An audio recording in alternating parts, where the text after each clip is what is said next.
gates of Windsor Castle where centuries of royal protocol dictate every movement. Three young children were quietly revolutionizing the most sacred traditions of the British monarchy. Prince George, Princess Charlotte, and Prince Louis didn't know they were making history. They simply wanted Christmas to feel like home. What started as innocent childhood requests during a family dinner would soon become the talk of royal households across Europe, challenge 200 years of established customs, and prove that sometimes the most profound changes come from the smallest voices. This is the true story of how three children transformed Christmas at the palace forever, creating traditions so heartwarming that even the Queen herself would abandon protocol to join in. The royal family's Christmas had always followed the same rigid schedule since Queen Victoria's time. But in 2019, everything changed when 6-year-old Princess Charlotte asked a simple question that would echo through the halls of British royalty. Why can't we make Christmas cookies like normal families do? Little did anyone know that this innocent request would spark a chain of events that would see the future King of England covered in flour, a princess teaching her great-grandmother to decorate gingerbread, and the youngest prince creating chaos in the royal kitchen that would become the family's most treasured memory. This is their story, authentic, unfiltered, and more magical than any fairy tale ever written. The December wind whistled through the ancient stone corridors of Windsor Castle as the Wales family gathered for their traditional pre-Christmas dinner. The dining room, with its towering ceilings and portraits of stern-faced ancestors, felt particularly grand that evening. Prince William and Catherine sat at opposite ends of the long mahogany table while their three children occupied the middle seats, their small forms dwarfed by the ornate high-backed chairs. Princess Charlotte, then 6 years old, had been unusually quiet during the meal, her fork pushed around the perfectly prepared vegetables on her china plate, while her mind wandered to something that had been bothering her for weeks. The royal Christmas schedule had already been distributed to all family members, outlining every minute of their holiday celebrations from December 24th through Boxing Day. There would be the formal Christmas Eve dinner, the morning service at St. George's Chapel, the traditional gift exchange, and the ceremonial Christmas lunch. Everything was planned down to the exact timing of when they would walk from room to room. But Charlotte had been thinking about her friend from school, Emma, who had spent the previous weekend excitedly describing how her family spent hours in the kitchen making Christmas cookies together. Emma's eyes had sparkled as she talked about the flour fights, the laughter, and how her little brother had eaten so much cookie dough that he got a stomachache. It sounded magical to Charlotte, far more exciting than anything on the royal Christmas schedule. "Mummy," Charlotte finally spoke up, her voice cutting through the formal dinner conversation between her parents about upcoming royal engagements. "Why don't we ever make Christmas cookies like Emma's family does?" The question hung in the air like a challenge to centuries of tradition. Catherine paused mid-sentence, her fork hovering over her plate. William looked surprised, not by the question itself, but by the longing tone in his daughter's voice. Prince George, 8 years old and usually more reserved, suddenly perked up with interest. Even 2-year-old Prince Louis, who had been contentedly mashing his potatoes, seemed to sense something important was happening. "Well, darling," Catherine began carefully, "the palace kitchens prepare all of our Christmas treats. The royal chefs are experts at making the most beautiful cookies and cakes you could imagine. But that's not the same thing," Charlotte protested, her usually impeccable table manners forgotten as she leaned forward earnestly. Emma said, "The fun part is making them together. They get to measure the flour and crack the eggs and decorate them however they want." She said her mummy let her put rainbow sprinkles on everything even though it looked silly. George nodded enthusiastically. At school, Tommy said his family makes gingerbread houses every year. His dad pretends to be a giant who wants to eat the house and they have to defend it with candy canes. His eyes grew wide with the possibility. "Could we do that, Papa?" William and Catherine exchanged a look across the table. They had both grown up with their own share of royal protocols and understood the weight of tradition that surrounded every aspect of their lives. But they had also made a commitment to give their children as normal a childhood as possible within the constraints of their position. "You know," William said slowly, setting down his napkin, "I don't think I've ever made Christmas cookies either." This admission shocked the children into silence. The idea that their father, who seemed to know how to do everything from flying helicopters to meeting world leaders, had never made cookies, seemed impossible. "Never?" Charlotte gasped. "Never," William confirmed with a grin. "Your mummy might have, though." Catherine laughed, thinking back to her own childhood. "I did make cookies with Granny and Grandpa Middleton when I was your age. We had this old recipe for shortbread that came from my great-grandmother. We'd make them every Christmas Eve." Her face grew thoughtful. "I'd forgotten about that tradition. Louis, who had been following the conversation with the intense concentration that only toddlers can muster, suddenly banged his spoon on his plate. "Cookies," he declared loudly, as if he had just discovered the most important word in the English language.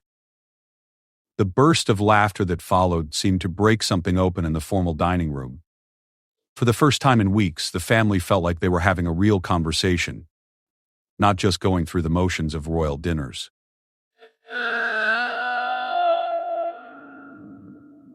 "What if we asked the Queen if we could use the kitchen?" Charlotte suggested, her mind already racing with possibilities. "Just for one afternoon?" William nearly choked on his water. "Ask Great-Granny if we can take over the royal kitchens to make cookies." "Why not?" Charlotte replied with the fearless logic that only children possess. "She likes cookies. I've seen her eat them with her tea." Catherine found herself seriously considering the idea. The Queen had always been supportive of their efforts to give the children normal experiences. Just last summer she had surprised everyone by joining in when the children had asked to have a picnic on the castle grounds instead of a formal lunch. She had even sat on the blanket and eaten sandwiches with her hands. "The head chef might faint," William said, but he was smiling now. "Chef Morrison is actually very nice," George observed. "He showed me how they make the Christmas pudding last year." He said, "Cooking is about bringing families together." Catherine reached across the table and took William's hand. "What do you think?" Should we start our own tradition? The question was about more than cookies, and they both knew it. It was about choosing which parts of royal life to preserve and which parts to change. It was about deciding what kind of childhood memories they wanted their children to have. Before William could answer, Charlotte had already begun planning. "We could make different kinds of cookies, sugar cookies and gingerbread, and maybe those ones with jam in the middle that Great-Granny likes. And we could make extra ones to give to the staff. The security team would probably like some cookies," George added helpfully. Louis contributed to the planning by clapping his hands and shouting "cookies" again, which seemed to settle the matter as far as he was concerned. William looked around the table at his family's excited faces and felt something shift inside him. These moments of pure joy and anticipation were exactly what he wanted to protect about his children's lives. The formal Christmas schedule could accommodate one afternoon of flower-covered chaos. "All right," he said, his decision made. "Tomorrow, I'll speak with Great-Granny about starting a new Wales family tradition." The cheer that went up from the children was probably heard in the servants' quarters 3 floors below. Charlotte immediately began listing all the types of cookies they should make, while George started designing elaborate gingerbread houses in his mind.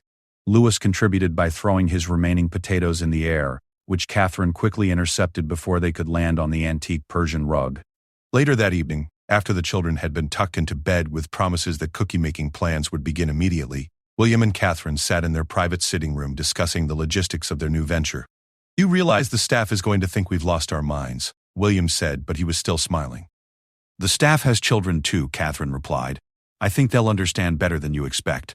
She was right, of course. When William approached the Queen the next morning during their usual weekly meeting, her reaction was not what he had anticipated. Instead of the raised eyebrow and polite suggestion that he reconsider that he had been expecting, the Queen listened thoughtfully to his explanation. "Charlotte asked why we don't make cookies like normal families," she repeated. "Yes, ma'am. And when I thought about it, I realized I couldn't give her a good reason beyond that's not how we do things." The Queen was quiet for a long moment, her fingers drumming lightly against her desk. "You know," she said finally, "I remember making Christmas treats with Margaret when we were girls. Our governess supervised, of course, but we were allowed to help mix and decorate. I quite enjoyed it." She paused, a small smile playing at the corners of her mouth. "I don't suppose there would be room in this cookie-making venture for a great-grandmother." William's surprise must have shown on his face because the Queen laughed, a genuine sound of delight that he rarely heard. "Did you think I was too old for flower fights, William?" And that was how, 3 days before Christmas, the royal kitchens of Windsor Castle were transformed into something unprecedented in modern royal history. A place where 3 young children could simply be children, where flour could be spilled without scandal, and where the future monarchs of Britain could learn that some traditions are worth creating, not just preserving. The stage was set for what would become known among the palace staff as the Great Cookie Revolution of 2019 inches, though none of them knew yet just how revolutionary it would actually be. The morning of December 22nd dawned crisp and clear, with frost painting delicate patterns on the windows of Windsor Castle. In the royal kitchens, an unprecedented scene was unfolding. Gone. Wait. Chef Morrison, who had served the royal family for over 15 years, stood nervously adjusting his white hat as he surveyed the preparation he had spent the previous evening organizing. The massive kitchen island, usually reserved for preparing state dinners and formal meals, had been transformed into a child-friendly baking station.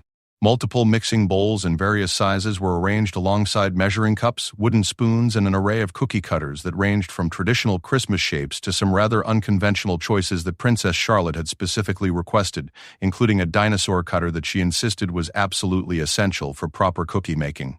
"Are you quite sure about this, sir?" Chef Morrison asked William for perhaps the 5th time that morning. "The kitchen has never been used for," he paused, searching for the right words, "family activities." William clapped the nervous chef on the shoulder. "Morrison, you've successfully fed visiting heads of state and managed dinner parties for hundreds of guests. I'm confident you can handle 3 children and some cookie dough." At that moment, the kitchen doors burst open and Charlotte practically bounced into the room, her eyes wide with excitement. She was followed by George, who was trying to maintain his usual composed demeanor but couldn't quite hide his anticipation, and Louis, who was being carried by his nanny but was already reaching toward the colorful cookie cutters with determined toddler hands. "Is this really where we're going to make cookies?" Charlotte asked, spinning in a circle to take in the enormous kitchen with its gleaming copper pots, professional-grade ovens, and ceiling-high shelves lined with serving dishes. "This is bigger than our whole flat used to be," George observed, referring to their former residence at Kensington Palace. Catherine entered behind them, already wearing an apron that she had borrowed from the staff. "Good morning, Chef Morrison. Thank you so much for accommodating our little experiment." Chef Morrison's expression softened as he watched Charlotte examine each cookie cutter with the serious concentration of a scientist studying important specimens. "It's my pleasure, Your Royal Highness, though I must admit this is quite outside my usual protocol." "Protocol is overrated," came a familiar voice from the doorway. Everyone turned in surprise to see the Queen entering the kitchen dressed in a practical skirt and cardigan, with her ever-present handbag draped over her arm. She looked around the kitchen with obvious pleasure. "I don't believe I've been in these kitchens since I was about Charlotte's age." The effect of the Queen's presence was immediate and slightly comical. Chef Morrison snapped to attention so quickly he nearly knocked over a bowl of flour. 2 assistant chefs who had been quietly arranging ingredients in the background suddenly found themselves paralyzed with uncertainty about whether they should bow or continue working. "Ma'am," William began, "are you sure you want to?" "William," the Queen interrupted with gentle firmness, "I had been looking forward to this all week." "Now, where shall we begin?" Louis, who had been transferred to Catherine's arms, suddenly reached out toward his great-grandmother and announced clearly, "Gan cookies." The Queen's face lit up with genuine delight. "Yes, darling boy, Gan is going to help make cookies." What followed was perhaps the most extraordinary baking session in the history of the British monarchy. Chef Morrison had prepared 3 different cookie recipes: traditional shortbread, gingerbread cookies, and sugar cookies that could be decorated. The plan was to make a small batch of each, allowing the children to experience different types of baking. The plan, however, did not account for the enthusiastic participation of 3 excited children and 1 surprisingly hands-on queen. Charlotte appointed herself the head of flour measurement, a responsibility she took extremely seriously. She stood on a small step stool, carefully scooping flour into measuring cups with the precision of a chemist. Unfortunately, her enthusiasm sometimes exceeded her coordination, and within the first 10 minutes, there was a light dusting of flour covering not just the counter, but Charlotte herself, George, and somehow the Queen's handbag. George took charge of cracking eggs, a task that proved more challenging than anticipated. His first attempt resulted in quite a bit of shell ending up in the bowl, which led to a detailed consultation with Chef Morrison about proper egg cracking technique. "You see, Your Royal Highness," the chef explained patiently, "it's all in the confidence of the tap." Meanwhile, Louis had discovered that cookie cutters made excellent toys and was gleefully banging them together, creating a rhythmic percussion that echoed through the kitchen. When Catherine tried to redirect his attention to something quieter, he looked at her with his most charming smile and said, "Music, Mama," before resuming his impromptu concert. The Queen, who had initially intended to supervise, found herself genuinely engaged in the process of measuring brown sugar. "I had forgotten how satisfying this could be," she murmured to Catherine as she carefully leveled off a measuring cup. "There's something rather meditative about it." "Your Majesty," Catherine replied warmly, "I think Charlotte was right. There is something special about making things together." As the morning progressed, the kitchen filled with a warm sense of vanilla and cinnamon. The shortbread was the first to go into the ovens, and the children watched through the glass doors with fascination as the cookies slowly turned golden brown. "They're actually working," George exclaimed with surprise, as if he hadn't quite believed that their ingredients would transform into actual cookies. While the shortbread baked, they moved on to the gingerbread dough. This proved to be the most challenging recipe as the dough needed to be rolled out to a specific thickness. Charlotte was determined to do it herself, but the rolling pin seemed to have a mind of its own. "Let me help you, sweetheart," William offered, but Charlotte was having none of it. "I can do it myself, Papa," she declared with determination that would have made her ancestors proud. She wrestled with the rolling pin for several minutes, creating a piece of dough that was thick in some places and paper thin in others, before finally accepting that teamwork might be necessary. Working together, with William guiding her hands, they rolled out the gingerbread dough to something approaching the required thickness. Charlotte was so proud of the accomplishment that she insisted on cutting out the first gingerbread man herself. "This one is going to be the daddy gingerbread," she announced, "and he needs to be perfect." The daddy gingerbread, when it emerged from the cookie cutter, was indeed distinctive, though perhaps not perfect in the traditional sense. It had arms of different lengths and a slightly crooked head, but Charlotte declared it absolutely beautiful and carefully transferred it to the baking sheet with the reverence usually reserved for crown jewels. Louis, not to be outdone by his siblings' accomplishments, insisted on helping with the sugar cookies. Since the dough was too sticky for his small hands to handle effectively, Catherine showed him how to sprinkle colored sugar onto the cookies before baking. Louis approached this task with the enthusiasm of someone discovered painting for the first time, enthusiastically sprinkling not just the cookies but the entire baking sheet, the counter, and a good portion of the floor with rainbow-colored sugar. "Well," the Queen observed, watching Louis's artistic process, "I believe we're creating quite the masterpieces." The real magic, however, began when the first batch of cookies came out of the oven. The kitchen filled with the rich buttery aroma of fresh shortbread, and the children's eyes grew wide with amazement. "We actually made those," George said softly, as if he couldn't quite believe it. Chef Morrison, who had been watching the proceedings with increasing relaxation, smiled broadly. "Indeed you did, Your Royal Highness. And they look absolutely perfect." Charlotte immediately wanted to decorate them, but Catherine gently explained that they needed to cool first. "Patience, sweetheart. The best things are worth waiting for." While they waited, the Queen regaled them with stories of her own childhood baking adventures with Princess Margaret. "Margaret once decided that more sugar was always better," she told them with a twinkle in her eyes. "She added so much to a cake that it was completely inedible. Our governess was quite distressed, but our mother just laughed and said it was a valuable learning experience." "Did you get in trouble?" Charlotte asked with wide eyes. "Not at all. Our mother said that mistakes were just part of learning, though she did suggest we follow recipes a bit more carefully in the future." When the cookies had finally cooled enough for decorating, the real creativity began. Chef Morrison had prepared royal icing in several different colors, along with an array of decorating supplies that included edible pearls, silver drachets, and enough colored sprinkles to stock a small candy shop. Charlotte approached cookie decorating with the same intensity she brought to everything else. Each cookie was planned carefully, with specific color schemes and detailed designs. She created a series of cookies that told a story, a princess cookie, a prince cookie, and a castle cookie, that she declared represented their family. George took a more methodical approach, focusing on symmetry and precision. His cookies looked like they could have been created by a professional decorator, each line perfectly placed and every detail carefully considered. Louis, meanwhile, believed that more decorating was always better. His cookies became miniature works of abstract art, covered in layer upon layer of icing and sprinkles in combinations that had never been seen before in nature. When Catherine tried to suggest that perhaps one cookie had enough decorations, Louis simply looked at her with determination and added more. The Queen surprised everyone by revealing a hidden talent for cookie decorating. Her gingerbread men emerged with perfectly piped faces and meticulously detailed clothing. "Systems.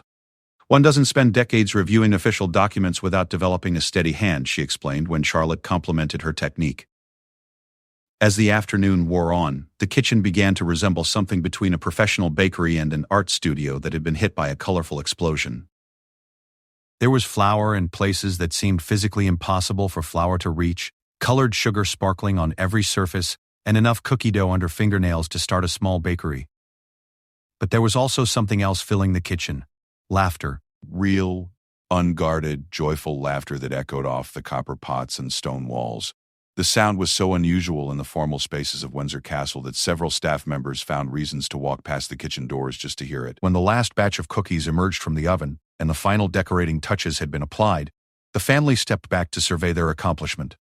The kitchen island was covered with dozens of cookies in every shape and color imaginable. Some were perfectly crafted, others were charmingly imperfect, and Louis's creations defied all description. "They're magnificent," the Queen declared, surveying the colorful array with obvious satisfaction. "Can we really eat them all?" George asked, still somewhat awed by their productivity. "Certainly not," Catherine laughed. "We're going to share them." Charlotte had the wonderful idea of giving some to the staff. This announcement led to an impromptu cookie distribution expedition. Armed with plates of their homemade treats, the children set off through the castle to share their creations with everyone from the security staff to the housekeeping team. The reactions were everything the children could have hoped for. The usually formal palace staff relaxed into genuine smiles and enthusiastic compliments about the cookies. Several staff members asked for the recipes, and one of the housekeepers mentioned that her own grandmother would have been proud of the shortbread. But the most touching moment came when they encountered one of the newer staff members, a young woman named Sarah, who was working her first Christmas away from her family. When Charlotte handed her a plate of cookies and explained that they had made them especially to share, Sarah's eyes filled with tears. "Thank you so much," she said softly. "This reminds me of home." As they walked back to their private quarters that evening, flour still dusting their clothes and the sweet smell of vanilla clinging to their hair, the family felt something that had been missing from their previous Christmas celebrations. The warm satisfaction of having created something together. "Papa," Charlotte said as William carried her up the stairs, her voice sleepy with contentment, "can we make cookies again tomorrow?" "Let's see how your tummy feels after eating all those cookies first," William replied with a laugh. "I think we should make cookies every year," George declared. "It should be our tradition." And looking back, that night marked the moment when a simple childhood request had grown into something much larger. A new tradition that would reshape how the Wales family approached not just Christmas, but the balance between royal duty and family joy. Christmas morning at Windsor Castle dawned with an unexpected twist that would become the stuff of palace legend. Instead of waking to their usual formal Christmas schedule, the three Wales children bounded into their parents' bedroom at dawn, not with requests for presents, but with urgent plans for their newfound passion. "Mama, Papa, we have to make breakfast cookies," Charlotte announced, having apparently spent the night devising new applications for their cookie-making skills. "Breakfast cookies?" William mumbled from beneath his pillow, not quite ready for his daughter's enthusiasm at 6 a.m. "Yes," George chimed in, fully dressed and obviously having been awake for quite some time. "We could make cookies shaped like eggs and bacon and toast." Louis, who had been lifted onto the bed by his siblings, contributed his own suggestion: cookie pancakes. Catherine couldn't help but laugh at their creative breakfast menu. "Darlings, I think we might want to eat some actual food before we start making more cookies." But the children's excitement about their new family tradition proved infectious. By the time they gathered for Christmas morning tea, even the Queen was making suggestions about cookie variations they might try in the future. "I've been thinking," she said over her morning Earl Grey, "that we might consider making this an annual family activity. Perhaps we could invite the whole family next year." The idea of the entire extended royal family participating in a cookie-making session seemed both wonderful and slightly terrifying to William and Catherine. They could just imagine Prince Charles attempting to follow a recipe, or Princess Anne covered in flour. But the children were already planning enthusiastically. "Uncle Harry would love making cookies," Charlotte declared with confidence. "And Auntie Megan could teach us how to make American cookies." The formal Christmas Day festivities proceeded according to tradition. The morning service at St. George's Chapel, the gift exchange, and the ceremonial lunch. But something had shifted in the family dynamic. There was a new ease in their interactions, a warmth that seemed to carry over from their kitchen adventure. During the traditional afternoon walk on the castle grounds, the children peppered their parents and great-grandmother with questions about other family activities they could try. Could they learn to cook dinner? Could they have a picnic inside the castle when it rained? Could they set up a tent in the drawing room and have indoor camping? Each suggestion was more creative than the last, and rather than dismissing them as impractical, William and Catherine found themselves seriously considering the possibilities. The cookie-making experiment had opened a door to a different way of thinking about royal family life. The real test of their new tradition came that evening, when they gathered for the customary Christmas night dinner.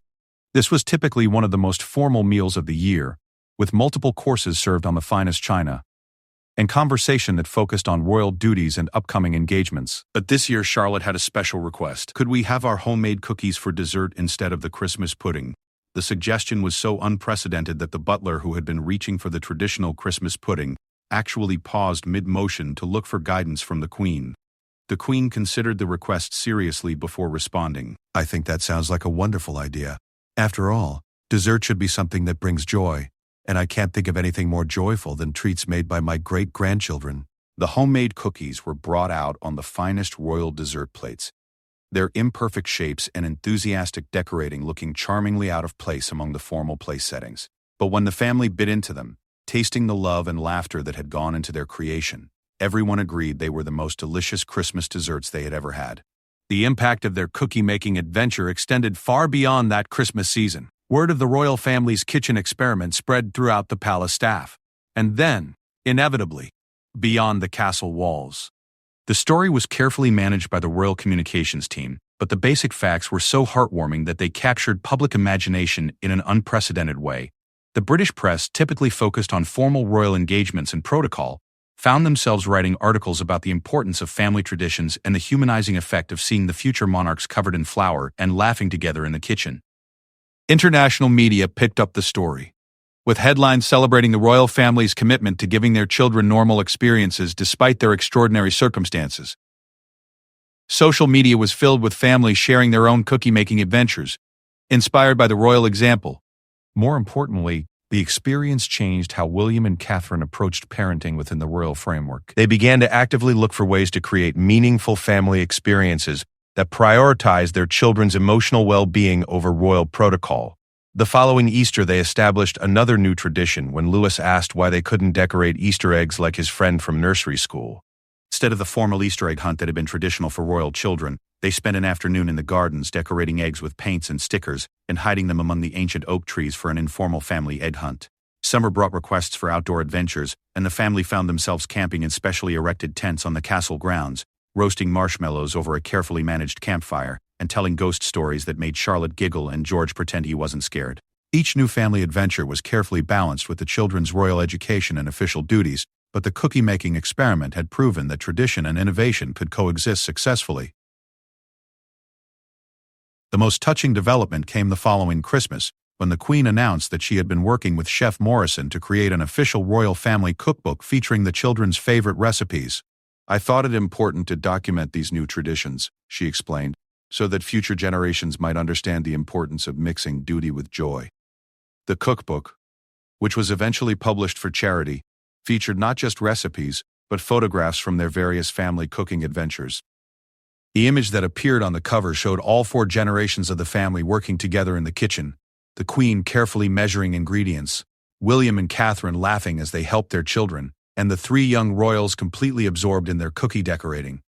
But perhaps the most significant change was in the children themselves. Charlotte developed a genuine love of cooking and began asking to help with meal preparation whenever possible. George discovered that he had a talent for baking and started experimenting with bread recipes. Even Louis, though still very young, showed an early interest in how food was prepared and took pride in helping with simple cooking tasks. More importantly, all 3 children learned that their royal position didn't have to separate them from ordinary family joys. They could be princes and princesses while still getting flour in their hair and laugh until their stomachs hurt and create imperfect things that were more beautiful than anything money could buy. Years later, when historians write about the modernization of the British monarchy in the 21st century, they will likely focus on the major constitutional changes and public engagements. But those who truly understand the transformation will know that some of the most important changes began in a kitchen filled with laughter, where 3 young children learned that the best traditions are the ones you create together. The cookie-making tradition continues to this day, evolving as the children grow older but maintaining its core spirit of family creativity and joy. Charlotte has become the family's unofficial head decorator, developing increasingly sophisticated designs. George has taken over much of the actual baking, approaching each recipe with the methodical precision that characterizes everything he does. And Louis, now old enough to help with mixing and measuring, brings the same enthusiastic chaos to cookie-making that he brings to everything else. The Queen, now in her late 90s, still participates when her health allows, and her presence in the kitchen has become one of the children's most treasured Christmas memories. She often tells them stories of her own childhood while they work, sharing pieces of royal history that don't appear in any official biographies. The tradition has also expanded to include other family members and close friends, creating a warm, inclusive celebration that stands in beautiful contrast to the formal aspects of royal life. The kitchen at Windsor Castle, once a place where family members rarely ventured, has become the heart of their Christmas celebrations. Staff members who have served the royal family for decades speak of the transformation in amazed tones. It's still the same family, one longtime employee observed. But there's a lightness now that wasn't there before. You can hear them laughing from 3 rooms away. The children, now older and more aware of their future responsibilities, still approach their annual cookie making with the same enthusiasm they showed as young children. They understand that this tradition represents something important, not just family bonding, but a commitment to finding joy within duty, to creating space for ordinary happiness within extraordinary lives. As Princess Charlotte, now a confident young girl who speaks multiple languages and understands the weight of her future role, said recently when asked about her favorite Christmas memory, "Every year when we make cookies, I remember that being royal doesn't mean you can't be normal too. The best part isn't even eating the cookies. It's being together and making something that comes from love instead of duty." The Great Cookie Revolution of 2019 may have started with a simple question from a 6-year-old girl, but it has evolved into something far more significant. Proof that the most powerful traditions are often the simplest ones, and that sometimes the greatest gift a family can give each other is permission to simply be themselves, flour and all. In the grand sweep of royal history, a few hours spent making cookies might seem like a small thing. But for one family, it became the foundation for a new understanding of what it means to serve with dignity while living with joy. And in the end, perhaps that's the most royal tradition of all.